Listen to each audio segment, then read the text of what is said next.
Programang ito ay rated SPG. Striktong patnubay at gabay ng magulang ang kailangan. Maaaring may masiselang tema, lengguwahe, karahasan, sexual, horror o droga na hindi angkop sa mga bata. Mga kapamilya, narito ang pinakamainit na tagpo sa FPJ's Batang Quiapo. Tuloy na nga kayang magtatagumpay si Olga sa kanyang planong pasabog o magiging dahilan ito para muling magkita ang mag-amang Tanggol at Ramon. Yan ang ating aalamin sa dulo ng bidyong ito. Sa mangyayaring libing ni Lolo Noy ay hindi na sasama sina Tanggol sa malaking transaksyon sa Mamba Cartel. Kaya naman pinayuhan siya ni Boss Divina na mag-ingat at umiwas sa gulo dahil baka imbis na si Noy ang ililibing nila ay baka si Tanggol nga daw ang mailibing.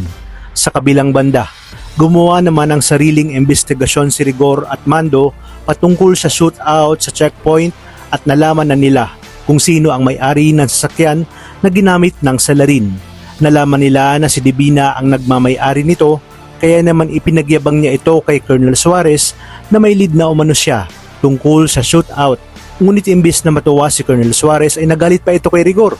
Sinabi ni Colonel Suarez na ang asikasuhin dapat ni Rigor ay tungkol sa kaso nito. Dito nagawa pang mga twira ni Rigor na siyang mas lalong ikinainit ng ulo ni Suarez. Nag-aalala naman si General Pacheco na baka malaman ni Rigor na sina Tanggol ang kanilang pinoprotektahan. Kaya inutusan niya si Colonel Suarez na hanapan ng butas ang kaso ni Rigor at kailangan matanggal sa serbisyo si Rigor para magtanda. Kaya naman, agad na pinatawag ni Suarez si Rigor at sinabihan na darating ang mga taga-internal affairs para sa investigasyon sa kaso nitong pagpatay kay Lena Corpus. Habang sa libing naman ni Lolo Noy ay hindi na malaya ni Santino na nilagyan pala ni Olga ng bomba ang kabaong ni Noy. Sinabi ni Olga sa kanyang sarili na ito na umano ang magiging katapusan ni Tanggol. At hindi lang si Tanggol kundi pati si Santino at mga inosenteng sibilyan na madadamay. Dito nga bago ihatid si Lolo Noy sa huling hantungan ay tuluyan ang pinasabog ni Olga ang bomba.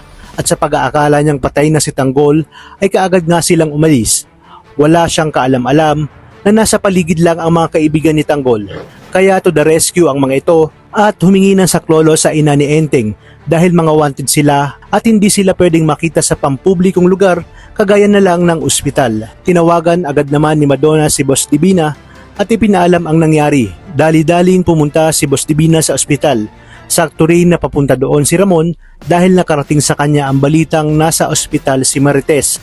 Dito magliliyab sa galit si Olga dahil pumalpak ang plano niya at naisugod pa nga sa ospital si Tanggol at Santino. Ngunit nasa kritikal na kalagayan ang mga ito. Kaya naman sinabi niya sa kanyang sarili na hindi matatapos ang araw na yon na hindi niya napapatay si Tanggol. Dito nga ay magkakasalubong sila ni Ramon. Kaya mangyayari ang madugong engkwentro na siyang magiging dahilan ng pagkakabulgar ni Olga.